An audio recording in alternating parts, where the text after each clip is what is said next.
Olá, meus queridos, que a paz do Senhor esteja em todos os corações e sejam bem-vindos ao meu canal.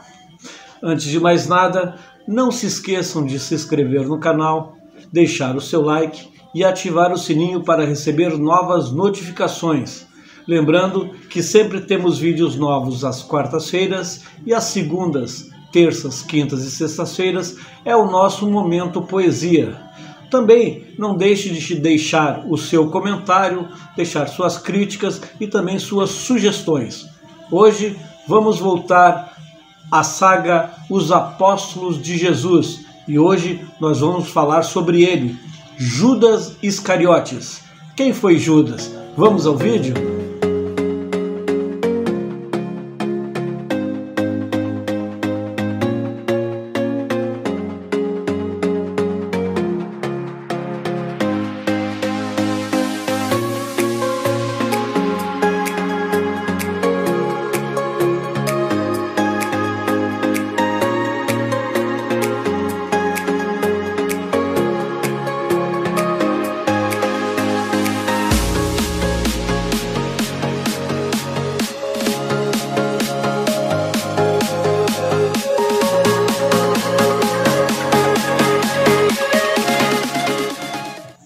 Judas Iscariotes foi o discípulo que traiu Jesus. Ele pertenceu ao grupo dos 12 discípulos que Jesus chamou para acompanhá-lo. O seu nome sempre aparece em último lugar nas listas que trazem os nomes dos apóstolos. Ele também é frequentemente mencionado na narrativa bíblica dos evangelhos, às vezes apenas como Judas, mas geralmente seu nome é acompanhado com alguma descrição que o distingue dos demais. Por exemplo, ele é chamado de Judas, que o traiu, Judas Iscariotes, filho de Simão, Judas, filho de Simão Iscariotes, ou apenas o traidor. Judas Iscariotes era filho de um homem chamado Simão. Seu local de origem passa pela discussão acerca do significado da palavra Iscariotes. Provavelmente essa palavra seja derivada do termo hebraico Is-Keriot, que significa homem de Keriote, visto que em certos manuscritos do Evangelho de João aparecem as palavras apocariote. Se o significado de Iscariotes for realmente este, o que é muito possível, então encontramos a informação sobre o local de origem de Judas. O Antigo Testamento menciona 2 locais com o nome de Quiriote. O primeiro era localizado em Moabejá, o segundo, Quiriote Hezron, fica localizado aproximadamente ao sul de Hebrom. Há também quem defenda que Iscariotes não seja uma indicação de seu lugar de origem, mas um tipo de designação infame para identificá-lo. Para isso, alguns estudiosos sugerem que essa palavra tem origem num termo que significa um assassino e, portanto, a interpretam no sentido de o homem da adaga. Contudo, essa última interpretação é bem pouco provável. Normalmente é aceito que a designação Judas Iscariotes significa simplesmente Judas, o homem de Quiriote.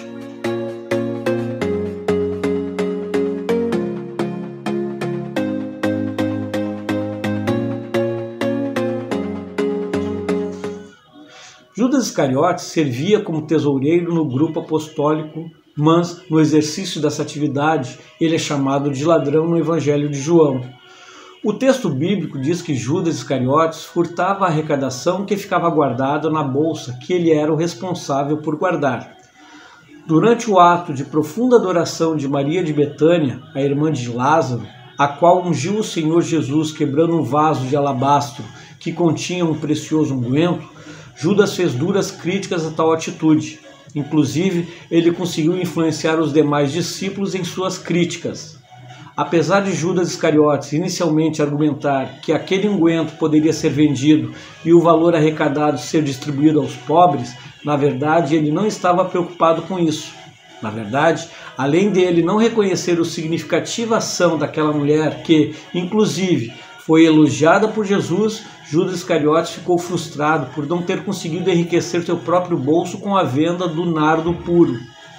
Curiosamente, os evangelistas se posicionaram logo após esse episódio em Betânia. a narrativa sobre a qual Judas Iscariotes se dirigiu aos principais sacerdotes para acertar um acordo com relação à traição de Jesus.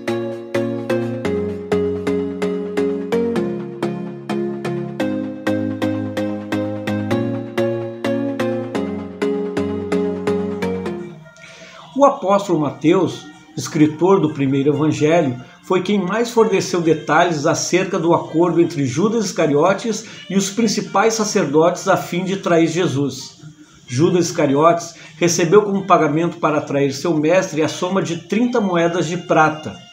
É interessante saber que esse valor recebido por Judas com as 30 moedas de prata talvez tenha sido 10 vezes menor do que o valor da avaliação que ele próprio fez do ungento que Maria de Betânia utilizou para ungir Jesus.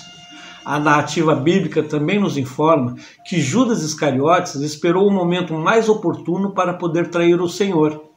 Isto acabou acontecendo na noite em que Jesus celebrou a Páscoa com seus discípulos no cenáculo e institui o sacramento da ceia do Senhor. Aqui nos recordamos das conhecidas palavras do apóstolo Paulo, na noite em que foi traído. Judas estava na mesa juntamente com Jesus e os outros discípulos. Depois de Jesus ter dado a ele o bocado molhado, a Bíblia diz que entrou nele Satanás e Jesus lhe disse: "O que fazes? Faze-o poderosa." Saindo dali, Judas Iscariotes pôs em prática o plano da traição. Já no jardim do Getsemane, enquanto o Senhor Jesus orava, Judas Iscariote consumou seu ato beijando Jesus, e assim os soldados o prenderam. Profecias do Antigo Testamento apontavam justamente para esse momento.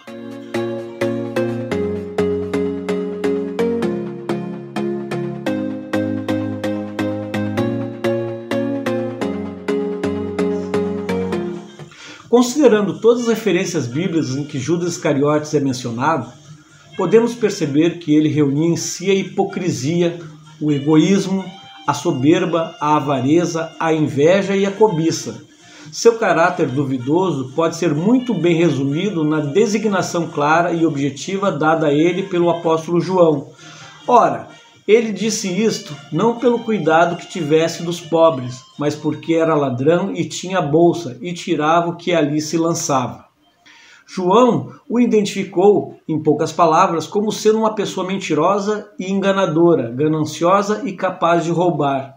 Além disso, Judas Iscariotes era uma pessoa dissimulada. Diante do anúncio de Jesus de que havia entre eles um traidor, Judas Iscariotes foi tão frio a ponto de dizer: "Porventura sou eu, Rabi?" A história de Judas Iscariotes é um retrato vívido de como o homem, em sua própria natureza, é completamente depravado e perverso, apto a ser instrumento nas mãos do diabo. É impossível separar a pergunta sobre quem foi Judas Iscariotes das conhecidas palavras de Jesus sobre ele.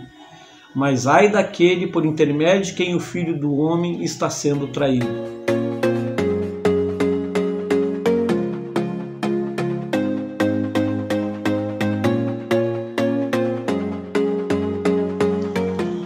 A morte de Judas Iscariotes é registrada apenas em Mateus 27, 3,5 e Atos 1,18. Antes de morrer, Judas ainda esboçou um tipo de arrependimento e remorso patético.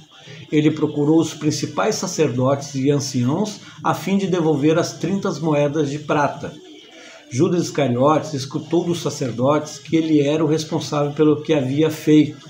Diante disto, ele acabou atirando as moedas no templo antes de retirar-se para ir se enforcar. Os sacerdotes não colocaram as moedas no cofre das ofertas, visto que eram pelo preço de sangue. Porém, eles acabaram comprando o campo de um oleiro para servir de sepultura dos estrangeiros. Esse campo foi chamado Campo de Sangue, assim como havia sido profetizado pelo profeta Jeremias. Na verdade, indiretamente, foi o próprio Judas quem comprou aquele campo ao devolver as moedas aos sacerdotes e anciãos.